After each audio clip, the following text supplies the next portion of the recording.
আসসালামু আলাইকুম প্রিয় ভাই ও বন্ধুরা, সবাইকে আমি আমার ব্যক্তিগত পক্ষ থেকে সংগ্রামী অভিনন্দন ও শুভেচ্ছা জানাই।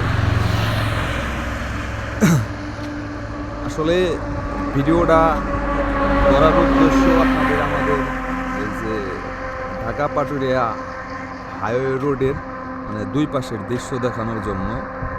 এই দুই পাশে আসলে আগে এইরকম গাছ ছিল, অনেক গাছ ছিল।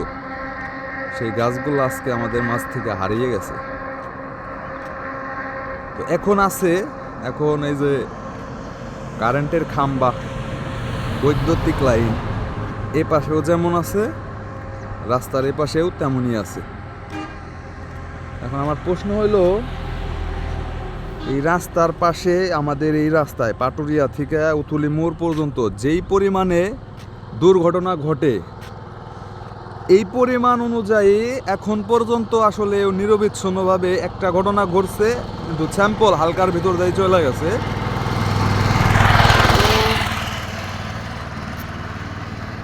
হালকার ভিতর দিয়ে গেছে গা। তো যাই হোক, সর্বোপরি শেষ কথা হইল, বাই চান্স একটা গাড়ি এসে একটা থাম্বির সাথে মাইরে দিল, একটা ভয়াবহ বড় একটা দুর্ঘটনা ঘটে যাব।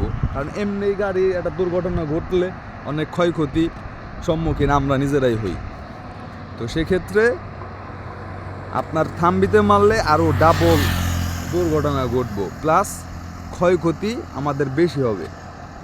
তো সেই সোর্সে আমি আর কিছু বলতেছি যে এই থাম্বিটা রাস্তার পাশ দিয়া না যদি হয়, থাম্বিটা অন্তত 50 মিটার 100 মিটার দূরত্ব বজায় রেখে যদি থাম্বিটা এই এই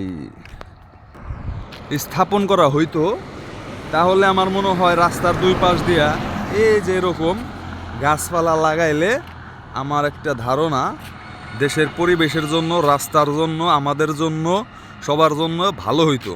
কারণ বৈদ্যুতিক লাইন আমাদের প্রয়োজনীয় লাগবেই, কিন্তু সেইটা এই রাস্তার পাশ দিয়ে না, রাস্তার পাশ দিয়ে আমাদের জন্য খুবই ভয়ঙ্কর ক্ষতিকারক হিসাবে দাঁড়ায় আছে এই বৈদ্যুতিক লাইন। আর এই বৈদ্যুতিক লাইন পূর্বের দিনে, বিগত দিনে ছিল না। এই জিনিসটা আওয়ামী সরকার আইসায় আপনার এই যে রাস্তাঘাট 300 কোটি টাকার কাজ করছে, মাঝখান দিয়ে শুধু ডিভাইডার দিছে। এছাড়া আমার চোখে কিছু পড়ে না যে 300 কোটি টাকার কী কাজ করলো এই রাস্তায়।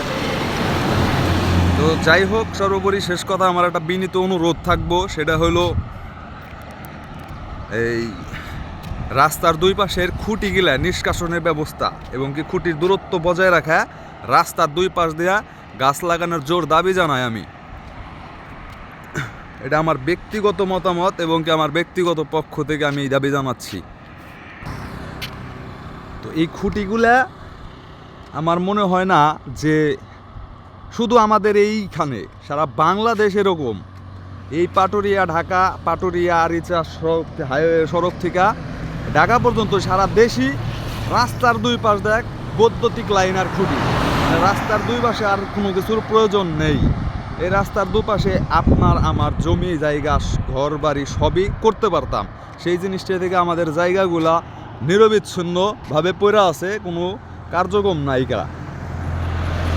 তো সোর্সে এই খুঁটিগুলা যদি আরও 100 মিটার দূরত্ব দেওয়া যায়, যেমন এই যে এখানে একটা খুঁটি আছে, এটার পিছনে ওই যে খুঁটি একটা দূরে একটা দেখা যাইতেছে, ওই খুঁটি দেওয়াও যদি করা যাইতো, এই রাস্তার দুই পাশ দিয়া যদি রাস্তার এই পাশ কিংবা ওই ডিভাইডারের ওই পাশ, এই দুই পাশ দেওয়া যদি আপনার এই গাছ লাগানো থাকতো, বিভিন্ন ফল ফলাদি বা কাঠ গাছ, বা মোট কথা গাছ লাগানো লাগবে, সবুজের সমারোহ গড়ে তুলতে হবে আমাদের দেশে।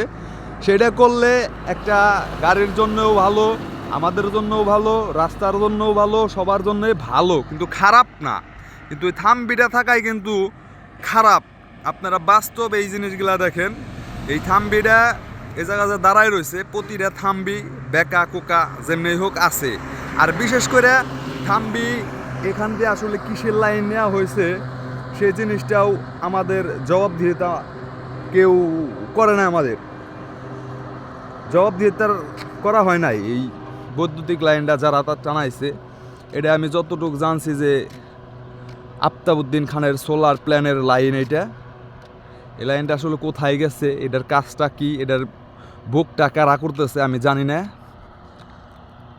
তো বাংলাদেশে যে পরিমাণে বিদ্যুতের গল্প কথা শুনছি, সেই পরিমাণে ওই নতুন করে আফতাবউদ্দিন সোলার প্ল্যানের বৈদ্যুতিক লাইন আমার এলাকায় লাগবো। সেই বৈদ্যুতিক লাইনের খুঁটির খাম্বা গেলে রাস্তার দুই পাশ দিয়ে এভাবে গাড়া থাকবো, এটা আমি আসলে আশা করি নেই, কল্পনাও করি নেই। তার কারণ হলো বৈদ্যুতিক লাইন ওই সোলার প্ল্যান হওয়ার আগেও আমি যতটুকু পাইছি, এখনও আমি ততটুকুই পাইতেছি। মাঝখানে একটু গ্যাপ ছিল, এটা শুধু আমার এলাকায় না, সারা বাংলাদেশই ছিল। তো সেই সোর্সে সেক্ষেত্রে এই বৈদ্যুতিক লাইন সরানোর জোর দাবি জানাচ্ছি আমি এই সড়ক বিভাগকে। আমি আমার ব্যক্তিগত পক্ষ থেকে সড়ক বিভাগের দৃষ্টি আকর্ষণ করছি, আপনারা এই বিষয়ে অতি দ্রুত সম্ভব একটা উদ্যোগ আপনারা নিয়ে এই জিনিসটা একটা সরানোর বন্ধ ব্যবস্থা করেন, বিনীতভাবে অনুরোধ জানাচ্ছি।